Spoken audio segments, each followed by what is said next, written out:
All right, we have another episode of Fire Breathing Rob. Please like and subscribe to our channel. Definitely share these videos. They're with amazing people that do amazing things all around the state of Florida, but all around the country and even around the world now. So thanks so much. And we have this person on, and she is a dynamo. She's been on, this is, I believe, her third or fourth time. And I know I call this show Fire Breathing Rob, but she really brings the fire in the state of Florida. And this is Representative Anna Eskamani, and she represents District 47, which is downtown Orlando, Winter Park, and also Belle Isle. So first of all, Anna, thanks so much for coming on. You know, it's always a pleasure to have you on, and I'm a huge supporter of yours, so I do appreciate that.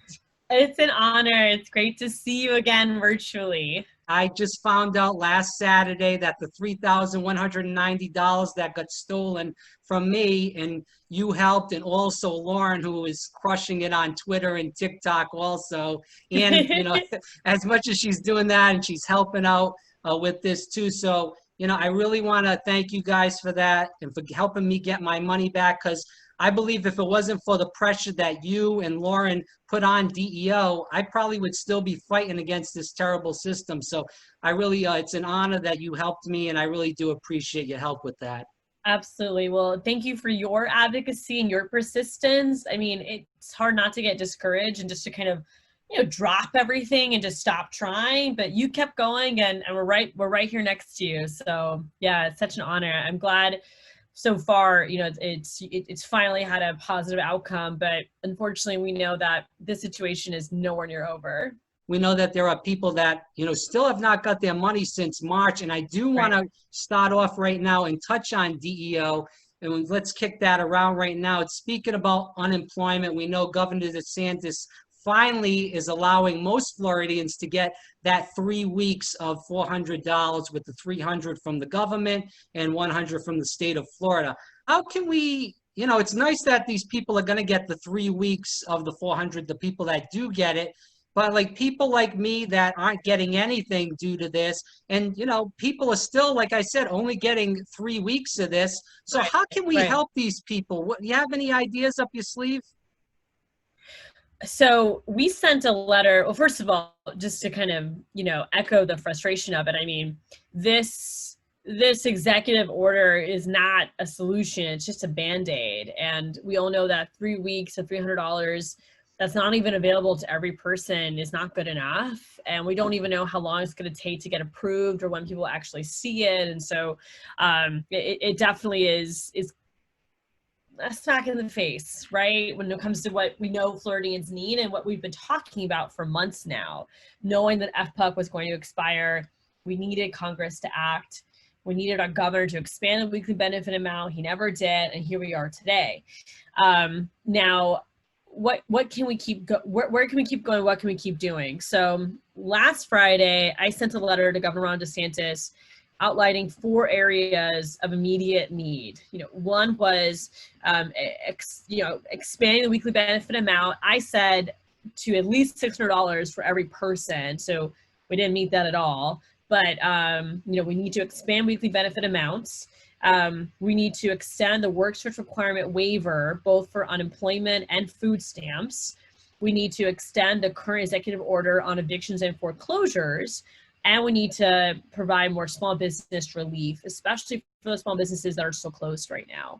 And so I really do think it's important that everyone continue to put pressure on your state elected officials and your members of Congress, because these are the folks that really hold the purse strings when it comes to, you know, pushing for solutions and pushing for long-term relief opportunities. And so we need our governor to continue feeling the pressure. These are not good enough. These programs are decimating the lives of everyday people, leading to homelessness, and we can't be silent about it. So I definitely encourage folks to don't settle and just keep fighting and keep going. Well, my thing on is that this money is being taken out of FEMA. We have disasters in California right now with the forest fires, the hurricanes back to back hitting Texas and Louisiana. So as you said, this is only going on for 3 weeks. And what is the president going to do with, with all this money that it's going to take to help these people in California and Texas and Louisiana? And not only just that, the people that are unemployed. So it's just kind of stupidity in my mindset, rather. Totally. I mean, and this is the delay that it took Florida to even apply, made no sense. We waited way too long. We were after 30 states had applied. And again, our inability, because Florida's broke, basically. We do not have money. I mean, all of our CARES Act dollars are accounted for other types of COVID-19 needs. Our sales tax revenue has taken a huge dip. And because we don't aggressively collect corporate income sales tax and so forth, we don't have a lot of new sources of revenue right now. So things are really tough for us financially, which is again another reason why we're unable to provide meaningful support to Floridians, because we don't have the money to do it. And it's not good. And honestly, we were very lucky that these hurricanes did not come to Florida right now, because I don't know how we would be able to even afford relief at this point.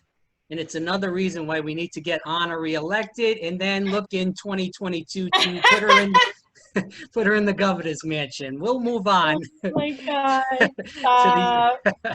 Hey, what's true is true. Let's move on. Let's move on to the next question.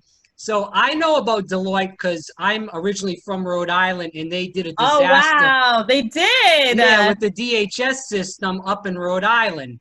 So now I come down to Florida, and I've been here for a little while with school and working, and we see what happened with the crisis in 2011 when they were rewarded with that contract. But not only that, on the Friday office hours, Anna, you talked about this too a couple weeks back, that they're going to get $135 million on another contract. I mean, we saw what happened, and this has been going back since 2011 with Governor Scott, but we see it now with Governor DeSantis and how the system is totally broken. And I know if they did have session, you would be up there really fighting against this. But $135 million after...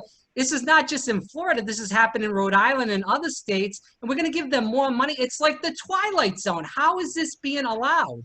It makes absolutely no sense. And for more context too, it looks like ACA put out a call for bids of contracts for the Medicaid system. And based on the current point system, Deloitte scored the highest. But ACA is not taking any of their past work into consideration in this most recent proposal. And so they've scored the best, but no one's even asking about their past record when it comes to the DO and in other states as well. So, this has been frustrating for Republicans and Democrats. In fact, one of my Republican colleagues, Sam Killebrew, actually reached out to me, and we did a letter together about this, because it hits a point, I think, even for Republican lawmakers, where it's like, this does not make sense. Like, if I have a contractor work on something in my house, and the job is not a good job, you're not going to hire them again, right? You're going to find other contractors. And so it's just absolutely shocking that Florida operates like this, and that, for Deloitte, it's no big deal. Like, it's for them, it's the cost of doing business. And honestly, as long as this investigation is open, and I use air quotes because the governor announced an investigation into unemployment back in April. We haven't even seen any results or any updates from it. But assuming this investigation is taking place, we shouldn't renew or pursue any contracts with Deloitte until that investigation is closed. Well, and you can correct me if I'm wrong, because I don't want to put words in your mouth, but going back to those office hours, I remember, and you, like I said, correct me if I'm wrong, that Deloitte has some sort of influence with the governor. Is that correct? Right. So their lobbyists used to work in the governor's office. And so, yes, there's always a connection. Always connections. So it's super frustrating. And it's such a crony capitalistic type of system, right? I mean, we had a similar situation with another vendor, Conduit, that had major controversy last year over ePass and not actually charging people, and then charging them all at once, and Conduit was their lobbyist was a major donor to Rick Scott. So there's always, you know, these contractual relationships that take place, and it continues to erode people's trust in government, which is something that we're always trying to rebuild. But then these moments happen, and it's so frustrating because it's just not, it's not ethical, and it's not good common sense. You don't need to be an expert to realize that maybe working with Deloitte right now, after tens of thousands of Floridians hit walls with the system, maybe it's not a good idea. You know, it doesn't take an expert to see that. Yeah, it's crazy. I want to go into COVID-19 and education issues now. We do see the COVID-19 cases in Florida are down. However, the flu season is coming up right now. I just got my flu shot the other day due to having asthma, and I have to be safe myself. But regardless of that, are you worried that now we're going to see Floridians that they see, on the news that cases keep going down, down, down, but you know, as we saw in the RNC last night, President Trump having over 1,000 people, no one with masks on. I mean, that wasn't in Florida, but still, you know, people see Floridians this. That were there. Right. Yeah, and they see this, Anna, and I feel like they're going to become lax with the social distancing and wearing a mask. Are you worried about that also? I am. I mean, we've been asking for a statewide mask mandate for months now, and the governor has not done it. We also know that testing has gone down in the sense of people going to get tested. And that's really problematic because the less people get tested, then the less information we have to know, you know, what is our positivity rate. So I really encourage folks to keep getting tested. You know, we have state-funded sites that are open and available. You don't have to be symptomatic to get tested at these sites. But without data, it also makes it harder for us to make informed decisions. And so I definitely am concerned. I mean, our leaders at the top have not been modeling the best behavior to stop the spread of COVID-19. And, you know, to this day, I'm getting videos sent to me of, you know, events being hosted or restaurants not following the rules. And we all really have to play a role together in trying to stop the spread and get out of this pandemic. Well, not even that. It's hurting a lot of businesses. You know, you representing Winter Park, we're seeing all the bars, and it's like a, you know, beautiful little city, Winter Park, and all those bars are like struggling right now because they can't get people in there, and that's due to obviously the cases. So it's really sad, and people are losing jobs. They're getting furloughed. Businesses are closing. We're seeing that left and right. We are. Well, and we have been really big on supporting all of our small businesses, especially our bars and breweries that can't be open right now, and our live shows, you know, our events industry. Right. And these are folks that really desperately need more relief right now because they're closed for the importance of public health, and yet they haven't been given any type of relief to maintain their basic operational costs. And so it truly is such a mess. And we keep proposing solutions, we keep sharing ideas, trying to work across the aisle. But unfortunately, we pretty much get, you know, a cold shoulder from the governor's office. Well, they don't even want to go back into session, and you've talked about that many times on your office hours and other programs. And my thing, and I'll end on this note, my thing is with the CDC is that now they're being bullied by President Trump, and they're telling people that if you don't have symptoms, don't get tested. Where a while ago, and within the past couple of weeks even, that wasn't the case. So it's just a total sham. It's a joke, and it's really President Trump wanted to win re-election, in my mind, to try to keep the cases down. I 100% agree. I mean, even all of his executive orders were very much political stunts. I mean, his executive order on evictions and foreclosures, well, specifically evictions, didn't do anything. It was just recommendations. It didn't actually stop any evictions from happening. So definitely seems like a lot of his efforts have been more campaign oriented versus, you know, actual meaningful public policy. Right. Anna Eskamani here on Fire Breathing Rob, District 47. That's our downtown Orlando, Belle Isle, and Winter Park. So let's keep going into the COVID-19 education issues. We saw the FEA won a huge lawsuit. Can you explain that to the viewers and what happens now? The school's going to start closing down. I actually just saw on WKMG that this school in Osceola County, Harmony Middle, is closing down for 2 weeks now. And I mean, I don't understand why every school is not getting closed down. We just saw 21 students in Orange County yesterday testing positive. Unbelievable. It's unbelievable. So basically, to kind of recap, Governor Ron DeSantis and Commissioner Richard Corcoran of the Department of Education push schools to reopen. They use money as a threat, saying that if you didn't open brick and mortar, if you didn't provide brick and mortar schools as an option, that we would take away your funding. They said that, a local health department director could offer a reason to not reopen, but then in practice, we heard that many health department county directors were told not to say anything by Tallahassee. And so, schools started trying to figure out, especially for the safety of students, parents, and teachers, like, what could they actually do? And here in Orange County in particular, hours of debate during school board meetings, hours of personal testimonies. And unfortunately, a launch ed option was provided, but schools still reopened. And now we're seeing positivity rates, data coming out. And as you mentioned, Harmony Middle School in Osceola had multiple teachers that are positive, so they essentially have to close again, which creates even more chaos and disruption for students in that environment. Now, from the Florida Education Association, which is our teachers union statewide, they filed a lawsuit basically grounded in Florida's state constitution, because Florida's state constitution is pretty clear that decisions are made by school districts, around the health and safety of students. And so the judge actually did side with FEA, but as we always expect, the state of Florida appeals the decision. Usually when you appeal the decision, a stay is granted, which basically means that,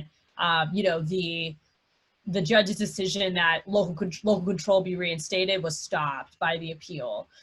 So at this point, we're still in the same place in a way. I mean, it was a strong win for FEA, and they should carry the lawsuit forward and see what happens. But it's pretty bad when we have to start suing in order to, restore local control and to protect our students and our teachers.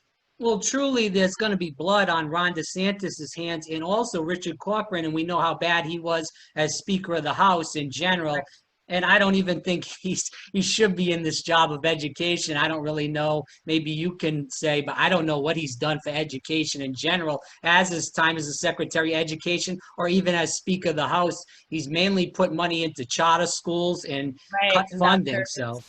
His legacy is basically attacking teachers unions and increasing vouchers. That's pretty much it, and definitely seems like a political appointment. I mean, folks might remember that Richard Corcoran was actually thinking of running for governor, and then he pulled out, and it definitely seems like him pulling out of the race was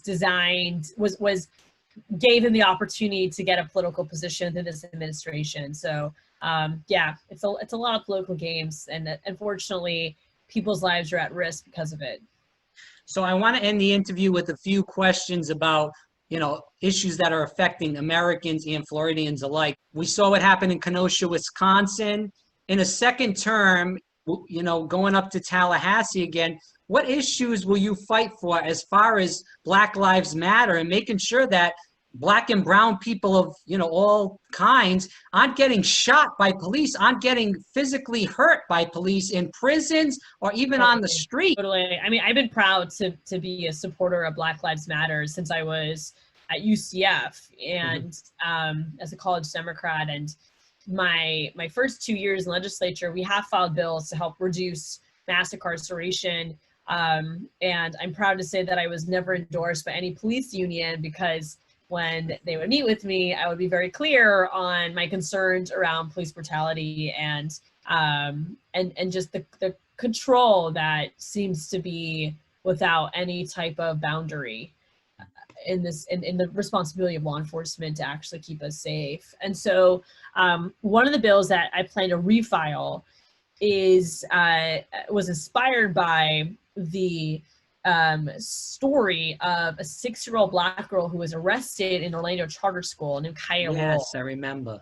And so we filed a bill alongside Senator Randy Bracey to set a statutory limitation on the arrest of minors in an effort to end the school to prison pipeline. Of course, if there's extreme situations, rare situations of being accused of things like murder or sexual assault. That's different, but our effort is to basically stop the arrest of kids for being kids. We don't want those kids to be arrested. We want them to get support, maybe an intervention, but not incarceration. Well, Anna, they cut all the social workers and the counselors in the school. So if a kid misbehaves, they have the police officer go up and push him around and arrest them. It's a joke. Right. And that's what they did to that girl. I remember that story. 100%. And what's frustrating too is that many of these children that find themselves in these situations, they have other health challenges. Right. They might identify as autistic. There are many unique circumstances, and if police are ill-equipped to manage that crisis. You know, they were trained to make arrests. They were trained to basically look at some of the most harsh punishments for behavior versus working with children. And so, yes, you know, the lack of investment in social services within these educational institutions has absolutely created an environment where an arrest is, even with some teachers, seen as, you know, the only option, and that's not okay. We need to reimagine public safety in our schools, and I do think setting a statute of limitations is important, because some police departments have regulations around arresting children. OPD had a rule that if you're going to arrest a child at this age, you're supposed to get permission from the watch commander. And this officer never did that, but it also speaks to how, you know, rules don't have teeth in them. And what happens when you break a rule, right? Unless it gets media attention, I don't know if much even happens just with disciplinary steps. And so we need a statutory legislation to put into place protections, and we'll be refiling that bill as soon as we're back in Tallahassee. Now, you know, other issues I think that are super important include eliminating any type of law that makes it harder to hold police accountable. So whether it's you know, complementary to federal legislation or something unique to Florida. We know the Police Bill of Rights really does give police officers a lot of leeway. We also know that some issues are better dealt with at a federal level, but at Florida, we can at least explore state solutions. But at the end of the day, we need more accountability mechanisms in place. And we need to invest more in social services, both locally and statewide, and eliminate holidays that celebrate the Confederacy. You know, I know one of my colleagues is going to be filing legislation to celebrate Juneteenth, and you know, I'll be proud to co-sponsor that bill as well. So we're to work on every angle and every issue. Decarceration has always been one of my biggest priorities. You know, we need to stop criminalizing the poor. And I've visited several state prisons in Florida, and the conditions are just horrific. And it's so important that we ensure that if you're in one of our prisons, that it's an opportunity for, first of all, you know, if you're in a prison, that should be the last resort for someone, right? We have so many folks who have committed nonviolent offenses. They face addiction, they get sent to prison where they really need rehab or another type of environment. And so we need to decarcerate, eliminate mandatory minimums so that folks can actually be given the right set of next steps to address their issue. And then if you are in one of our prisons, to ensure that the conditions are at the very least humane. Well, a lot of this, Anna, is because we're not investing in our communities, whether it's schools, like I said, counselors, and even jobs, minimum wage jobs, $7.25 an hour. I know that's for national, but Florida's what, $8.65, $8.70, something like that. It's a total joke. $8.25, yeah. $8.25. And that's why the Amendment 2 is going to be so important on everyone's ballot. That will increase the minimum wage. And so better vote yes on Amendment 2. You ain't kidding. I want to talk about this because this does affect you. The Republicans trying to defund the post office, and they've done a lot of damage already. This is going to affect turnout, and a lot of people are voting with mail-in ballots. And we also look at the absentee ballots too with seniors, and also, you know, it goes on the list with seniors getting pills, benefits, checks, all that stuff. And even if we were paying bills and mailing it out. Totally. I mean, I am worried. I'm worried that we're politicizing a U.S. institution and service. I'm worried that we're putting so much stress on the backs of our postal workers who already carry so much weight. My uncle is a postal worker, so it's not an easy job. And I've been encouraging folks to, mail in your ballots early. I think that's the biggest thing to do, is don't wait when you get them. Mail them in as soon as you can. And you can also drop them off, if you prefer, at your supervisor of elections office. You don't even have to worry about the post office. But the sooner you get it into the mailbox, the better. I think the concern is if you're going to mail it in, 4 days before, 3 days before, that it might not get to the post office and to the supervisor of elections. And so please, continue to pursue safe ways to vote for the sake of stopping the spread, but also realize that you need to turn that ballot fast, and you should consider physically dropping it off at a supervisor of elections office versus mailing it. We saw the DNC and the RNC just happen. My thing is, a progressive such as yourself, I was worried about at the DNC, there was not a lot of economic or even substance to those issues. I'm a supporter of Medicare for all, the Green New Deal, free college. And I know that not President, but Vice President Biden isn't for those issues, but Right. We didn't see any real substance besides, honestly, Senator Bernie Sanders, who talked about a lot of these issues in his speech. Are you worried about that? Well, I definitely agree with you that when it comes to working to relate to millions of Democrats and young people across this country who care about these issues, the DNC did not make that a focus. And instead, we had Republicans speak at the DNC, which is, very unique. And I know a lot of folks turned off their stream when John Kasich spoke and so forth. And so, well, you worked at Planned Parenthood. What the heck did John Kasich do at Planned Parenthood? He was a disaster for that. I know, and it's actually really frustrating, because I feel like time and time again, abortion access in particular is sacrificed for other issues, and we see that happen as a bargaining chip in Tallahassee all the time. And so, and enough is enough, right? So I think that those were not smart decisions. I mean, the DNC is supposed to be to excite your Democratic Party, right? And so I think that there was, rightly so, a lot of concern about that, and I definitely did not watch, when those moments popped up.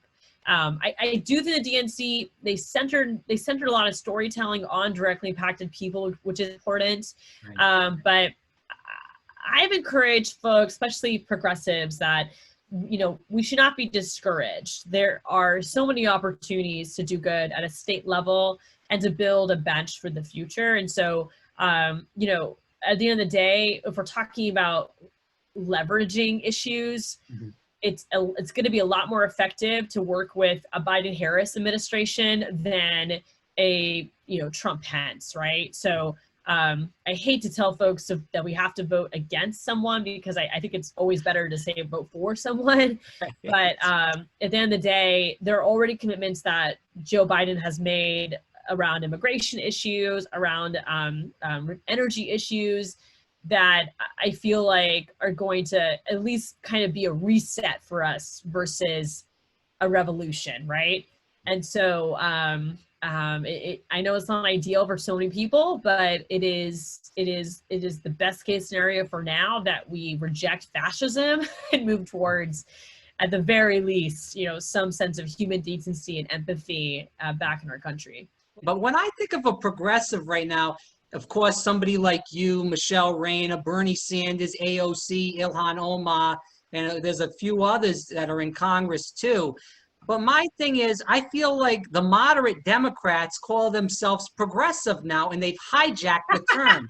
Do you agree with that? I mean, yeah, I think it's a great question. I mean, to some degree, I think that a lot of folks do define progressivism for themselves a little bit, which is why it's so important to talk about issues more specifically. But you know what, Rob? If more people, if folks feel compelled to brand themselves in that way, then let's look at their voting record to determine if it's true, right? Let's look at who they take money from. I think that there's, at the end of the day, labels come and go, you know, terms will evolve, and folks will change in perspectives. But look at the track record, look at where their money comes from. I think money is such a big determiner of how any candidate is going to operate themselves in the legislature or in their position. Are they taking money from fossil fuel companies? Are they taking money from sugar? Are they taking money from insurance companies? Like, you know, I think all of that can also help anyone decide, well, is this person someone that I actually could support or not? And so I think labels will come and go, but look at the evidence to help make those decisions. Talking about the RNC, I was very interested to see that not many Floridians were up on stage. No Ron DeSantis, no Rick Scott, no Marco Rubio. The only Floridian I saw was Matt Gaetz. Maybe I missed somebody, but. Well, and apparently Politico reported that Ron DeSantis did film a video, but I guess it wasn't used or something, which is super interesting. I guess he's like that unpopular that even Trump doesn't want him there. Well, we look at District 47, and we did see the primary, which was Jeremy Sisson won. I don't know much about him. Maybe you do. He seems like a nice guy, but obviously I'm with you, Anna. I've donated to your campaign. You are a progressive, and we need more people like you. And the other guy that was running against Sisson, he was just calling you a terrorist and all kinds of other derogatory language. He needs to get his head examined. He's a whack job. Anyway, well, unfortunately, even the opponent that made it through has already called me Antifa and a socialist, and you know, he's kind of taking the same talking points from anyone else, you know, running a conservative campaign. And the irony about him too is that he filed for bankruptcy 2 days before he filed for office, but he calls himself a successful businessman, which is definitely questionable. So we don't take our gloves are always off for these issues, and I look forward to winning again this November. Well, it seems like they're using the same recycled tactics that they were using in 2018. I remember when they were sending out the mailers because you swore in a couple of speeches, calling you a terrorist, Antifa. So they recycle the same stuff, but I remember that you won by 15 points last time. Was it 13 or 15? I can't remember. 15, yeah. All right, so we got it right the first time. So, I mean, maybe we'll win by 20 now. And I say we because you do run a people's campaign. It's not about you, it's about the people. 100%. Right. With the last two questions, can you speak to viewers that are not politically involved right now? Because, you know, there's so many issues that they're worried about, paying their rent, unemployment, finding a job in general, and they're not really going in the political atmosphere right now. Can you tell them, and I know you just spoke a little bit about the differences, but the differences between you and Sisson? Well, I think some of the biggest contrasts are the issues. You know, we care about prioritizing public education. We care about pushing back against corporate influence and pursuing economic policy that sets an even playing field, such as closing corporate loopholes with combined reporting. We also care deeply about our environment and are continuing to challenge utility companies and pursue 100% renewable energy goals bills. And we've also been really unapologetic when it comes to affordable housing and supporting our renters and ensuring that renters have an even playing field. And as we've seen during this pandemic, that's not the case. You know, renters are at a deep disadvantage. And we have filed bills already in the past to try to create a more even playing field. And our opponent doesn't address any of these issues. In fact, our opponent barely has any substantive issues that they even talk about. And so I think that we also, you know, continue to champion bipartisan solutions and an effective approach that never sacrifices our values. And it's why we do have the support of Democrats, Republicans, and of party affiliation folks from across the state. Well, I commend you for what you do every day, because I remember you just spoke about the rent is going on right now and how much trouble they're in. And I remember you didn't take your salary this year. You gave a lot of money to people. And I remember I think they did an article about the woman in the Orlando Sentinel that was in a hotel in Kissimmee, and you're helping her make the rent, and I think it was quite a few other people that you helped. So I don't see any politicians in the state of Florida, you know, not even the country in general, general doing what you're doing for people. So again, that's why we need to help Anna get reelected. That's why we need to push for her to run in 2022 as governor. I will keep repeating that. I have my Anna sticker on my car. I have my shirt right here. And we're going to keep pushing for you out there. Definitely help her out. She does have every Friday at 5 p.m. She does office hours where she talks to Floridians all over the state and helps them out. And also on the weekends, I know she does the phone banking and also does non-contact canvassing. We sure do. Yeah, so definitely do that. I know I brought up a lot there, but Anna, thanks again. For somebody that's 30 years old also, such as yourself. You are a politician that, I looked up to as a person that's, in politics, that's kicking butt, that's really making a difference in Florida. And if we did not have you in political office, I don't know what we'd do as young people. And I really appreciate all you do because you do bring optimism to all of us. Thank you, Rob. It's such an honor. Be safe out there. And can you just tell people where they can find more about you before we go? Yeah, absolutely. You can find us online at anna4florida.com. We're also on social media, Twitter, Instagram, and Facebook at Anna4Florida. All right, let's get her elected, and then we're on to 2022 after 2020. Anna, thanks so much. Thank you so much. Talk to you soon.